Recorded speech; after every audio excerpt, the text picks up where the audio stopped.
Welcome to the Pursuit of Constant Improvement podcast, a self-improvement podcast for those who want to build a life that they can be truly proud of. I'm your host, Connor Malone, and my goal throughout this podcast is to help you understand that you are capable of more. I want to help inspire you in your own pursuit of constant improvement. Now, if you want to find out more about me, click the link to my Instagram in the description below. But for now, I want to make this all about you, so let's jump into the episode. In today's episode, I'm going to be covering the 3 things that you need to change in order to make 2026 the best year of your life. Now, when I look back at the last 6-7 years of my life continuously, they've been the best years of my life. Like every single year seems to be better and better. And when I looked at it, I wondered why.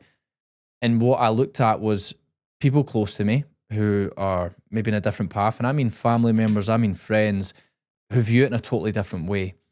Now, a lot of people view making the best year of your life as just something that happens to you. They think, oh, well, I hope it will be the best year of my life. I hope something will happen to me and it will make an incredible year. Whereas I've never had that outlook. I've always believed that I can make it the best year of my life. And the whole point in the pursuit of constant improvement is to constantly evolve and constantly progress and get better. So the way that I look at my life is that, of course, every year would be the best year of my life because I'm constantly evolving. I'm trying new things. There's a lot of failure and quote unquote bad things that happen within those years, but it doesn't make it a bad year because I'm constantly learning and growing and experiencing new things, which time and time again have made them the best years of my life. Now, we're going to cover 3 main things today, and I believe that these are the core things that you need to change to make sure this is the best year of your life. And when I say you, I mean me as well. When I'm looking at how can I make my year a better year, how can I continue to evolve my years, these are the things that I'm looking through. Now, before we go into any of those, I want to ask you this question. I want us to paint a picture for this year ahead, for 2026. I want you to imagine that it's December 2026, so a year from now. I want you to imagine you're genuinely proud of the person that you've become this year. What does your life look like? What changed? What stayed the same? And what did you finally decide to stop tolerating? Now, I want you to pause if need be, and I want you to put yourself in that situation. Imagine yourself in December. What are you doing? Where are you? And then you should be able to paint a picture of yourself. What do you look like? What's changed in your life? Now, if I do it for myself, I imagine myself with my girlfriend, with my family or her family. And imagine myself sitting there in like a living room, there's a fire. I imagine myself reflecting on my position in life, like where the business is at, where the uncommon's at, where I'm at physically, how I feel mentally, how content I am, how things have grown in my life. I'm starting to paint a picture already of the life that I want by the end of next year, of the things that I want to achieve. And I need you to do the exact same thing right now. I need you to picture, and those things were key, what I mentioned. What changed? What does your life look like? What do you look like? So start to think of these things. Who are you around? Who are you no longer around? Maybe you've started a business, you've grown your current business. Maybe you've progressed your job. Maybe you've cut things out of your life. Start to paint a picture of what would have changed. And I want you to really think of like, this is the best year of your life, by the way. This isn't just no normal life. You've really stepped things up this year and you've made shit happen. What would that look like? Because that's going to dictate the rest of today's episode. Is by you getting clear on this picture. So again, pause if you need to. You need to write that down. Imagine for yourself. It's December 2026. You're reflecting on your year. What has changed about you physically? Maybe you're in the best shape you've ever been in. Maybe you've lost weight. Maybe you've gained muscle. Maybe you're more confident than you've ever been before. You're better friends than you've ever had before. You feel more confident in yourself. You feel more clarity and control over your life. Paint that picture for yourself. Now, the reason we need to get clear on that is because once you get clear on what you want, now we need to know exactly what we have to change in order to get there. Because one of the big mistakes people make is they look at a new year or any goals for that matter, and they think, I want to achieve this thing, this like one achievement. And it has no substance to it. Whereas what we just did there is we painted a picture of a vision for the life that you want. So that's going to show us all the things that have to change in order for you to get there, for you to be more confident, for you to start that business or build your career, for you to build your body, to improve all the traits and characteristics you want to improve. Maybe you want to be in a new relationship. Maybe you don't want to be in a relationship. You paint a picture of all these things, and now what we can do is build out how to actually get there, because this is the concept of an ideal self. We create a vision of the type of person we want to be, which is so, so powerful, because once you understand who you want to be, as I just said, you can realize what you have to do in order to get there. What does that person do on a regular basis? When I think of myself this time next year, my business is in the best position it's ever been in. Mentally, I'm in the best position I've ever been in. I've got better in terms of articulating myself. My personal brand's growing. I'm a better speaker. I'm a better coach. So now I can imagine, okay, what would his habits be? What am I not doing right now that that version of myself would do? And that's where the power for this comes into, because a new version of you requires new actions. It requires you to level up. And to make next year the best year of your life, you have to do that. You have to level up, because you're not going to get to the position you want to be by staying the same that you currently are. Now, there's a quote that I love by James Allen. He says, "Men do not attract that which they want, but that which they are." And that kind of embodies the whole ideal self principle. If you have an idea of the type of person you want to be, you can start living as them now. You want to be disciplined? You want to be consistent? You want to achieve set things in life? Okay, you need to act as that person right now. Because again, as I says, if you want to attract something into your life, it's not going to come by wanting it. It's going to come by becoming the type of person that deserves, that earns that thing. Because you'll have experienced by now that in life, things aren't given to us, they're earned. So this is what we have to do that. So you paint a picture of the type of person you want to be, all the things you want to have for 2026, based off of that question that I asked you. Now, once we have that picture, everything else becomes clearer. Now comes the most impactful step, which is removing. One of the parts of that question I opened with was, what did you finally decide to stop tolerating? And that's such an important question, because again, we want to make this year the best year of our life. That means we need to grow and improve more than ever before, which means we need to make some big changes. Now, the most impactful changes we'll ever make, it comes from removing, not by adding things in. In fact, the reason that you're probably not where you're wanting to be at the moment is because of the things you're keeping in your life that you shouldn't be tolerating anymore. Now, that could be people. That could be your work, aspects of your business, whatever it is that you're pursuing right now. There could be aspects that you shouldn't be tolerating right now, lower standards. That could be for yourself. Maybe your own laziness. You shouldn't be tolerating that. You should be holding yourself to a higher standard. We need to look at it and say, right, what are the things that I'm tolerating right now, this person that I just envisioned, me, in December 2026, they wouldn't tolerate anymore. They would have eradicated that from their life throughout the year. Because once you start to imagine these things, okay, now we know what we have to remove. Because right now, you're probably doing a lot of things right. You're probably putting in the work, you're taking action on some of the things you need to be taking action on, but there's still things in your life that's holding you back.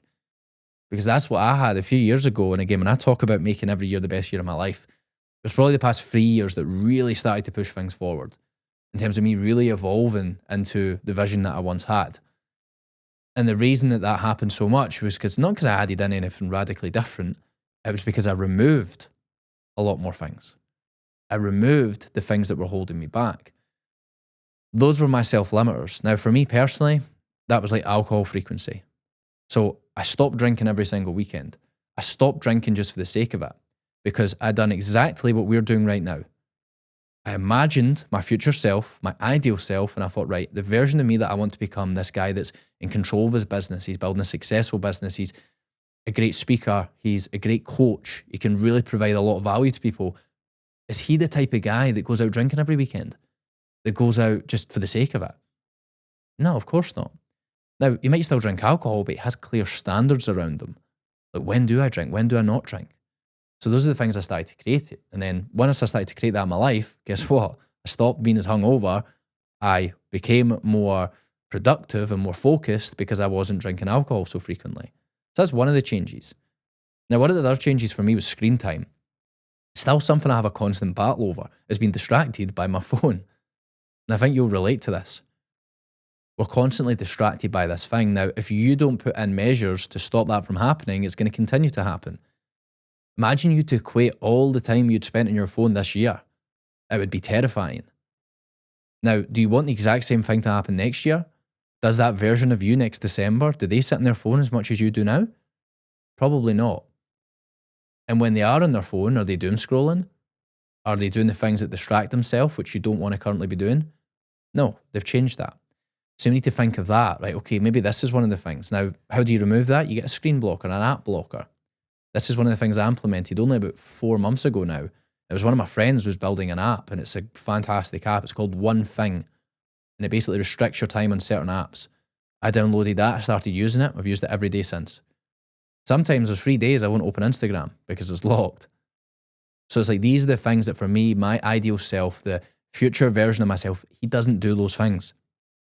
So now I know what I need to change right now. Because if he doesn't do them, then I'm not doing them. Because I can be that guy right now. And this is the way I need you to think of it. I need you thinking ahead to December 2026. You can begin to be that person right now if you start to make these changes by removing these self-limiters. And again, it could be alcohol, it could be screen time, it could be socializing for the sake of it. It's one of the things that helped when I went to Thailand, when I was living in Thailand and Bali and I was in Asia. I didn't know that many people. So I wasn't just socializing for the sake of it. I wasn't going to parties for the sake of it or going to social events just because I feel bad about saying no. So these are some of the things that for me that really did help me push on forward. So again, we're asking ourselves the question right now, what can I remove or what can I reduce in 2026?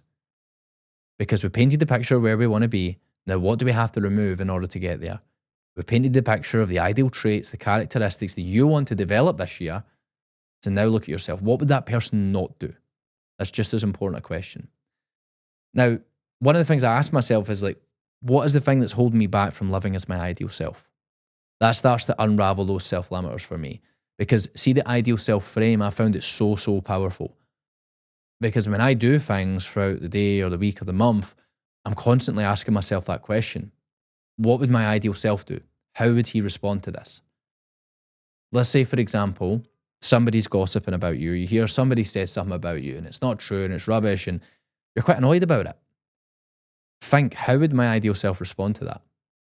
Would they get themselves all annoyed about it? And would they start, I don't know, wasting their time and energy and effort to try and change the opinion of someone else? No, of course they wouldn't.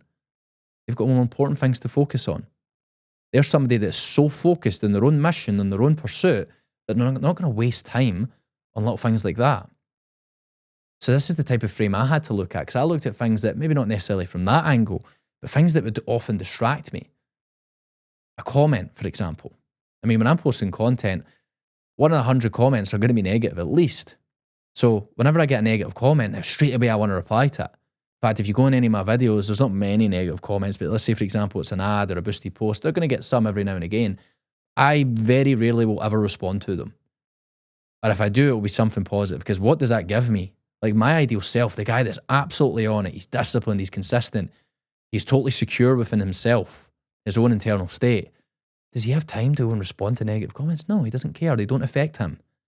So that's the frame I take. I say, how would my ideal self respond to this? And then that allows me to respond in the right way. So this is the way you need to think.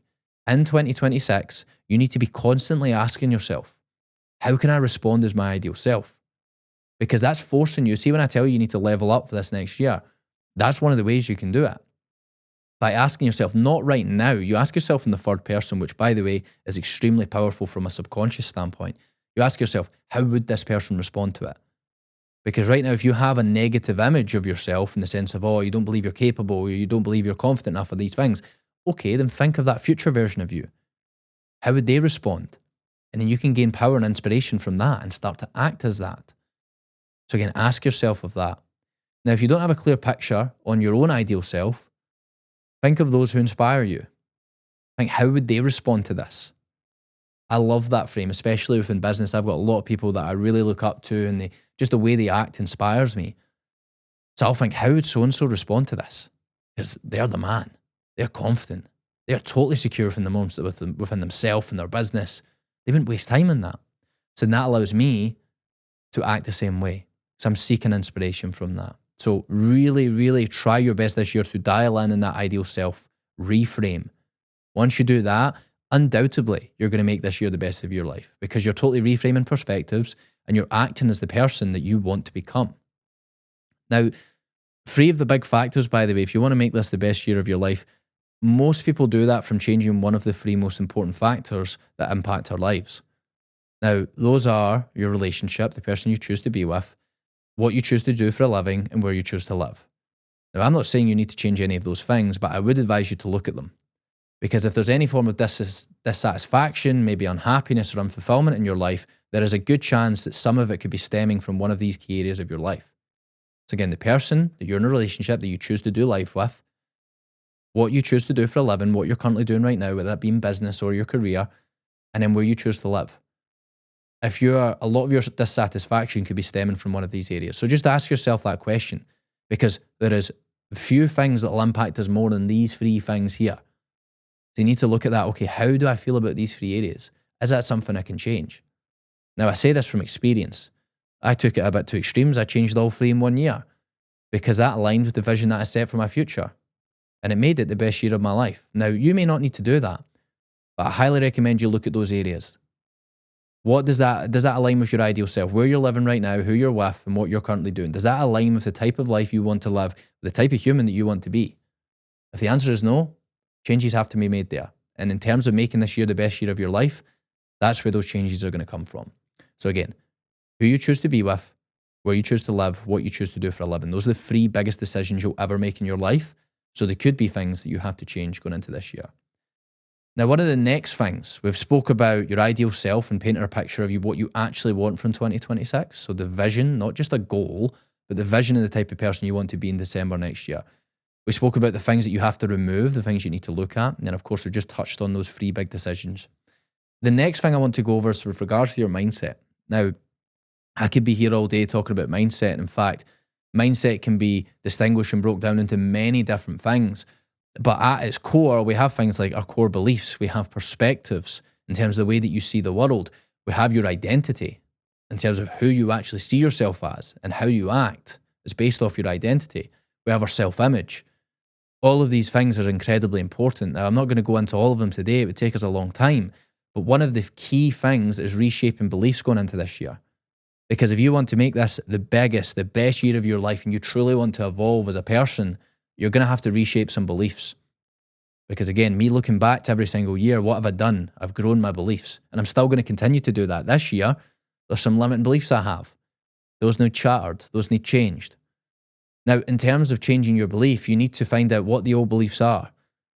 What are the beliefs that don't align with the type of person you want to be? Maybe you don't believe you're confident. You think you're unconfident, in fact. And you tell people this all the time. Oh, I'm not a confident person. Oh, I'm not very good at this. I'm not very good at that. Now, you might find that conflicts with the type of person you want to be. Of course it is, because you have to grow and evolve and improve to become that person.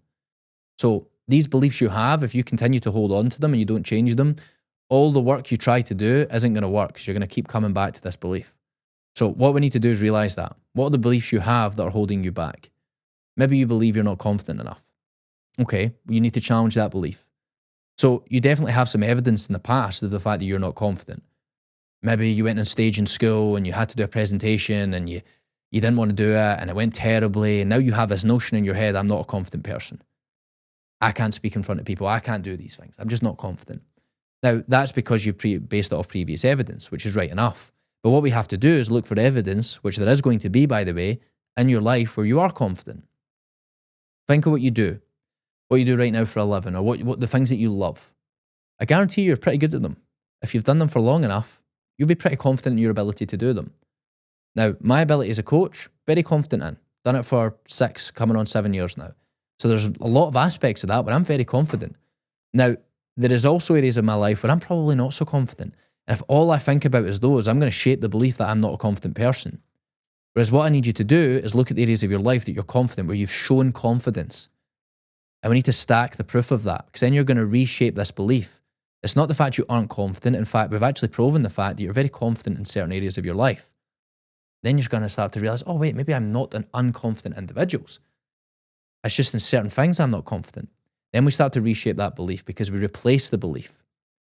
Because we have new evidence now. We say, okay, well, this area of my life, I have shown confidence. and then see these new actions you're going to take this year because it's going to be the best year of your life, that's going to be more evidence of the fact that you are a confident individual. So we're reinforcing that belief. So this is the thing I want you to think of. Look at these things that are holding you back, these beliefs that you're not capable enough, that you can't do this or you can't do that. These need reshaped. Otherwise, if you leave them to the side, they're going to keep cropping up again and again.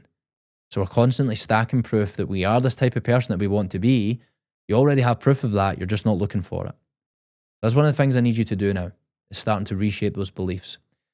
Now, just to recap on those main points we went through, we need to get clear on that person we want to develop into. Hence why we asked that question in the beginning, the ideal self, because once you're clear on that, you know what you need to change in order to make this year the best year of your life. Now, after that, you need to outline what needs to be removed or what needs reduced from your lifestyle.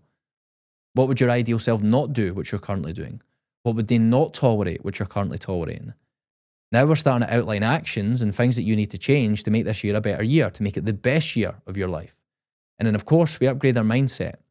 That starts with our core beliefs, because everything else changes after that. Once you reshape your core beliefs, your perspective changes. And once your perspective changes, everything else follows through. Because once you have a more optimistic view of yourself and a perspective of the world, everything improves. So all of those should make sense now and give you that clear kind of guidelines into how you can make this year a better year, the best year. Now, there's a quote I want to leave you with to end this episode. This quote is by Die Without Regrets, or Jude Fredman. If you happen to not follow him on Instagram already, it is literally one of the best pages on Instagram in terms of value. If you look at it from a self-improvement standpoint, a psychology and neuroscience, all these things that he uses to portray these points, it is unbelievable. So Die Without Regrets is the Instagram page if you don't already follow him. Now, this was part of one of his posts, which I really liked, and I felt like it highlighted a lot of the things we spoke about today. He says, you don't get what you want, you get what you tolerate. You don't learn to swim by staying on the shore, and the hardest roads lead to the best views. Now, those 3 points summarize 3 of the main things we spoke about. You don't get what you want, you get what you tolerate. If you tolerate average within your own life, you will be average. If you tolerate only the higher standards from yourself and you tolerate only the best, you're going to be the best. You're going to be above average. You're going to do more. You'll never be higher than what you tolerate. So we need to look at that when we look at what we're removing from our life. See, if you tolerate lying in all the time and being lazy and being on your phone for too long, you tolerate yourself having no standards around alcohol or nutrition or any of the things you're trying to progress with, then how can you possibly be better? You can't. So what we tolerate has a huge impact on how we're going to progress this year. You don't learn to swim by staying on the shore. It's the whole thing of get comfortable being uncomfortable. Like these changes you're wanting to make this year, there will be a lot of uncomfortable times. There will be challenging times this year. But if you want to make this year the best year of your life, you're going to have to embrace that. You're going to have to realize that at the end of discomfort and potentially pain at points, it's growth, it's improvement, which by the fact you've listened this long, it's very clear to me you want from this year. Now, the next one, the hardest roads lead to the best views. I love the quote, everybody wants the view, but nobody wants to climb. It's the exact same thing. You painted this picture for the end of the year. You want to be this type of person. It's all good and well, but you're going to have to go through some shit to get there. So it reinforces our last point. So this should help prepare you for this year ahead. This should help give you some structure, some outlines of things you need to change in terms of painting that picture for the type of person you want to be and the things that ultimately you need to remove and the beliefs that you need to reshape to make 2026 the best year of your life. Now, I hope you enjoyed today's episode. If you did, please feel free to share the episode, of course, Spotify, on YouTube, wherever you happen to watch it, put it on your Instagram. I would really deeply appreciate that. And I hope you can apply something into your own pursuit of constant improvement. Thank you for listening.